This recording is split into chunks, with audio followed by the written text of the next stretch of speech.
নমস্কার বন্ধুরা, আজ আমি নিয়ে এসেছি এঁচোড়ের দারুণ একটি নিরামিষ রেসিপি, যেটা খেলে আপনারা মাছ মাংস বা যে কোনো আমিষ রান্না কিন্তু একদম ভুলে যাবেন।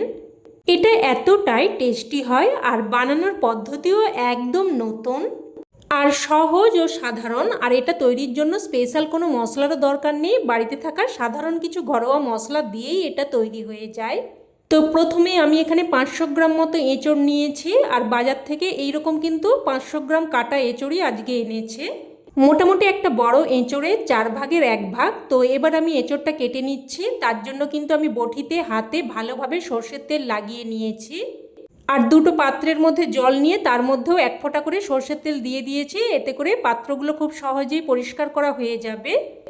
তো প্রথমে এঁচোড়ের খোসাটা ভালোভাবে ছাড়িয়ে নিয়ে তারপর দেখুন বুকের দিকের অংশটাও আমি ভালোভাবে বাদ দিয়ে দিয়েছি। এবার পিস পিস করে এঁচোড়টাকে কেটে নিলাম। সাধারণত এইরকমভাবেই সবাই এঁচোড় কাটে, তবে আরেকটা পদ্ধতি দেখাচ্ছি। খোসা ভালোভাবে ছাড়িয়ে নিয়ে তারপর বীজের দিকটা দেখুন এইরকমভাবে একদম ভালোভাবে বাদ দিয়ে দিলাম। এবার এই দিকের অংশটা এইভাবে পিস পিস করে কেটে নিলাম। আর বীজের সঙ্গে দেখুন এইরকম যে চিরুনির মতো অংশগুলো লেগে আছে, এইগুলো কিন্তু অনেকেই খেতে পছন্দ করেন না, আর এগুলো কিন্তু হজমের জন্য একটু সমস্যাও হয়।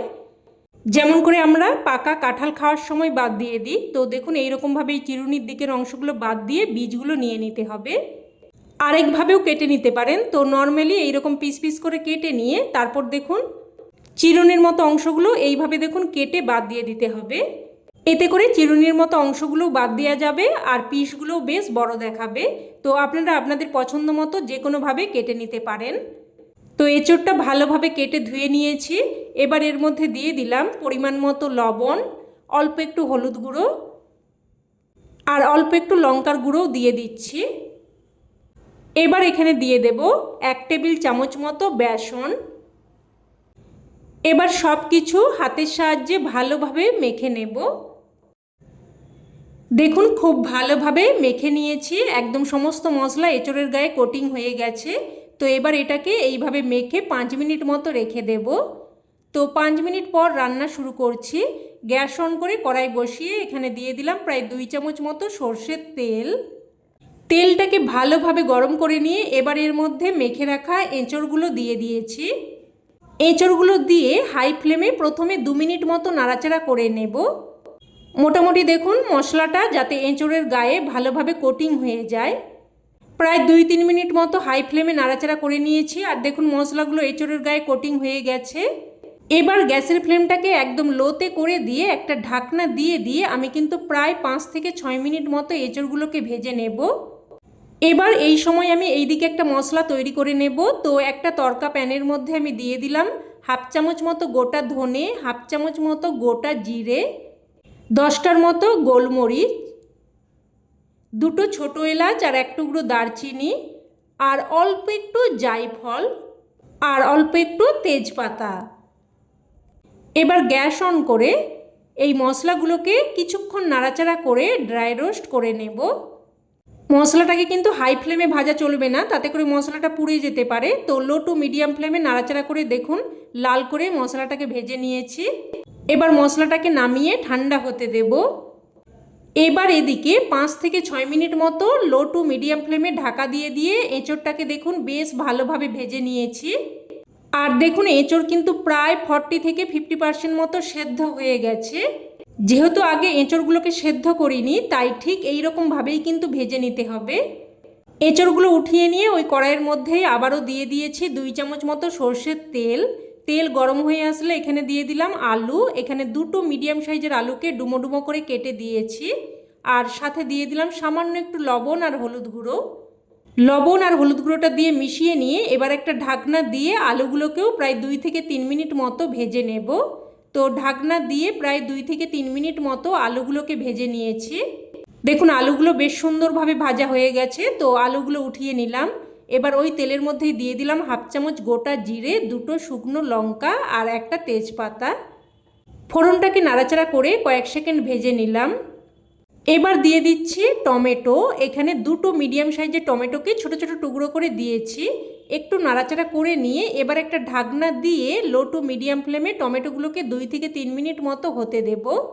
আর এই সময় একটা মশলা তৈরি করে নেব। তো মিক্সিং জারের মধ্যে যে মশলাগুলো ভেজে রেখেছিলাম ওইগুলোকে দেখুন একবার ঘুরিয়ে এইরকম গুঁড়ো করে নিলাম। এবার 1 ইঞ্চি মতো আদাকে ছোট ছোট টুকরো করে এর সাথে দিয়ে দিলাম, আর সাথে দিয়ে দিলাম 2টো কাঁচা লঙ্কা আর অল্প একটু জল। এবার মিক্সিং জার আবারও ঘুরিয়ে সব কিছুর একটা মিহি পেস্ট বানিয়ে নিয়েছি। দেখুন এইরকম একদম মিহি করে কিন্তু পেস্টটা বানাতে হবে। এবার এদিকে প্রায় 2 থেকে 3 মিনিট মতো ঢাকনা দিয়ে রান্না করে নিয়েছি। দেখুন টমেটোগুলো একদম নরম হয়ে গেছে। তো এইভাবে খুন্তিতে করে একটু নাড়াচাড়া করে টমেটোগুলো ভালোভাবে মিশিয়ে নিচ্ছি। টমেটোগুলো একদম ভালোভাবে মিশিয়ে নিয়ে এবার তৈরি করে রাখা মশলার পেস্ট দিয়ে দিলাম। মিক্সিং জারটা ধুয়ে অল্প একটু জলও দিয়ে দিলাম। এবার এখানে দিয়ে দিলাম 1/2 চামচ হলুদ গুঁড়ো আর অল্প একটু কাশ্মীরি লঙ্কার গুঁড়ো কালারের জন্য দিয়ে দিলাম, আর স্বাদ অনুযায়ী লবণ দিয়ে দিলাম। এবার নাড়াচাড়া করে মিশিয়ে নিয়ে মশলাটাকে একটু কষিয়ে নেব। তো দেখুন মশলাটাকে কষিয়ে নিয়েছি, তবে মশলাটা কিন্তু একদম পুরোপুরি কষানো হয়নি। তো এই পর্যায়ে আমি ভেজে রাখা এঁচোড় আর আলুগুলো দিয়ে দেব, আর সাথে অল্প একটু জলও দিয়ে দিচ্ছি। সব কিছু নাড়াচাড়া করে এঁচোড় আর আলুর সাথে মশলাটাকে ভালোভাবে কষিয়ে নেব। এতে করে এঁচোড় আর আলুটা কিন্তু অনেকটাই সেদ্ধ হয়ে যাবে।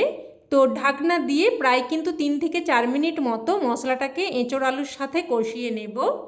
তো প্রায় 3-4 মিনিট ধরে ঢাকনা দিয়ে মশলাটাকে এঁচোড় আলুর সাথে ভালোভাবে কষিয়ে নিয়েছি। এবার এখানে দিয়ে দিচ্ছি 1 বাটি মতো গরম জল, আর অবশ্যই কিন্তু গরম জলই দেবেন, এতে করে সবজিও তাড়াতাড়ি সেদ্ধ হয়ে যাবে আর তরকারির স্বাদও বজায় থাকবে। তো সব কিছু মিশিয়ে নিয়ে এবার মিডিয়াম ফ্লেমে একটা ঢাকনা দিয়ে আবারও 5 থেকে 6 মিনিট মতো রান্না করে নেব। তো প্রায় 5 থেকে 6 মিনিট মতো রান্না করে নিয়েছি। এবার দেখে নেব এঁচোড় আর আলু ভালোভাবে সেদ্ধ হয়েছে কিনা। তো দেখুন আলু একদম ভালো মতো সেদ্ধ হয়ে গেছে, আর এঁচোড়টাও দেখুন একদম ভালো মতো সেদ্ধ হয়ে গেছে। এবার এখানে দিয়ে দিচ্ছি অল্প একটু চিনি, এতে করে স্বাদটা সুন্দরভাবে ব্যালেন্স হবে আর খেতেও কিন্তু খুবই ভালো লাগবে। চিনিটা দিয়ে ভালোভাবে মিশিয়ে নিয়ে এবার সবশেষে দিয়ে দিচ্ছি 1/2 চামচ মতো ঘি। এবার ঘিটা দিয়ে ভালোভাবে মিশিয়ে নিয়ে গ্যাসের ফ্লেম বন্ধ করে একটা ঢাকনা দিয়ে স্ট্যান্ডিং টাইমে রেখে দিলেই রান্না কিন্তু একদম তৈরি। এবার এটা গরমাগরম ভাত বা রুটি যে কোনো কিছুর সাথেই পরিবেশন করতে পারেন, খেতে কিন্তু জাস্ট ফাটাফাটি লাগে। অবশ্যই এইভাবে একবার বানিয়ে দেখুন, আর আমার 100% বিশ্বাস খেয়ে আপনাদেরও খুবই ভালো লাগবে। তো রেসিপি কেমন লাগলো অবশ্যই কমেন্টে জানাবেন, আর ভালো লেগে থাকলে লাইক শেয়ার করতে যেন ভুলবেন না। আর চ্যানেলের নতুন বন্ধু হয়ে থাকলে চ্যানেলটি অবশ্যই করে সাবস্ক্রাইব করে নেবেন। তো আজ এই অবধি, আবারও অন্য কোনো রেসিপিতে দেখা হবে। ততক্ষণে সকলে ভালো থাকবেন, সুস্থ থাকবেন, আর সকলকে ধন্যবাদ।